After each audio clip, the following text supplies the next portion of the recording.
snacks using chemistry. Our snacks for today are some brownies with a twist and some refreshing lemonade. First, we're making the brownies. So we're pouring the mix into a bowl and adding eggs, oil, and water. This is an example of a heterogeneous mixture because you can see all the different parts. As we mix, it becomes a homogeneous mixture because it is the same throughout.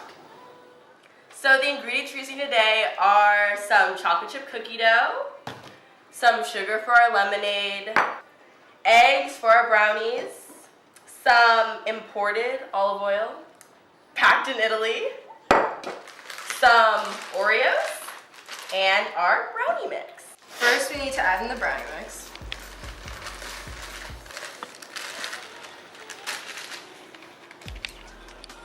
Then crack 2 eggs.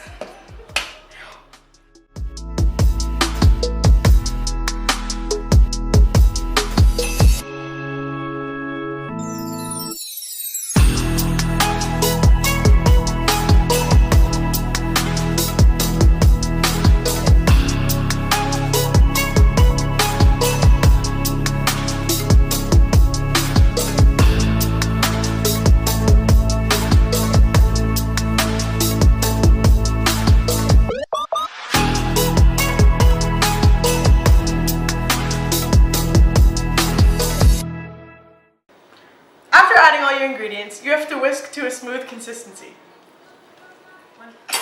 As the temperature increases, the molecules in the brownie mix move at a more rapid pace, causing the brownies to rise.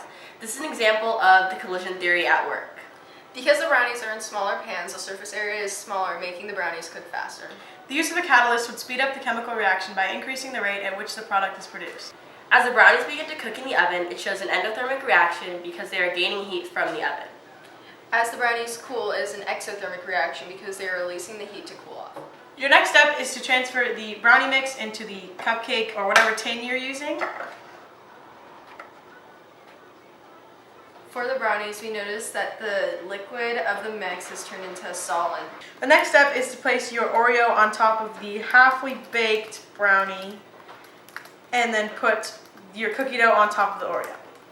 After you've placed Oreos on each of your brownies, you're going to mold your cookie dough into cookie shape and place it on top of the Oreo and fill in the rest of the space. So this is what the final product should look like right before you put it in the oven. While that's cooking, we're going to make some lemonade.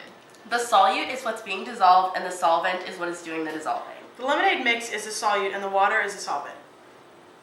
Stirring or agitation will make the solute dissolve at a faster rate.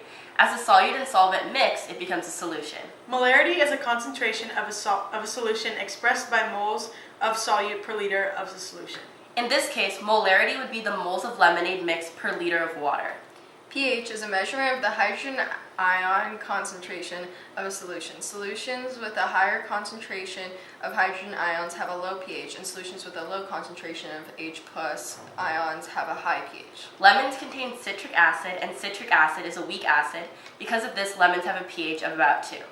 So now we're going to be pouring the lemonade mix into our water. So we're going to pour about 2 quarts, which is how many liters? Half a liter. That was satisfying.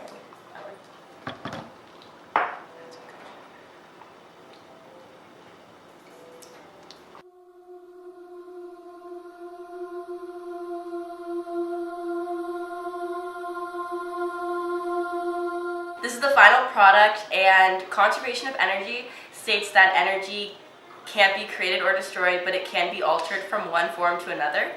The heat is being transferred from the oven in the brownies, and as they're taken out of the oven to cool, the heat is being released back into the air. Specific heat is the heat required to raise the temperature of a given substance. As long as there is a temperature difference between 2 systems, heat will always find a way to transfer from the higher to lower system. Ionic bonding occurs between atoms that have opposite needs for electrons, metals and nonmetals, and the result in a transfer of electrons. Covalent bonding occurs between atoms that have similar needs for electrons to nonmetals and result in sharing of electrons. Thanks for watching our video, and time to eat this time good to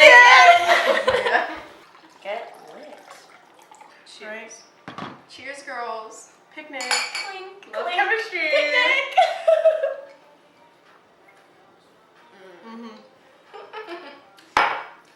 That's just enough solute. That's some good concentrate. This is just the right amount of saturation for me.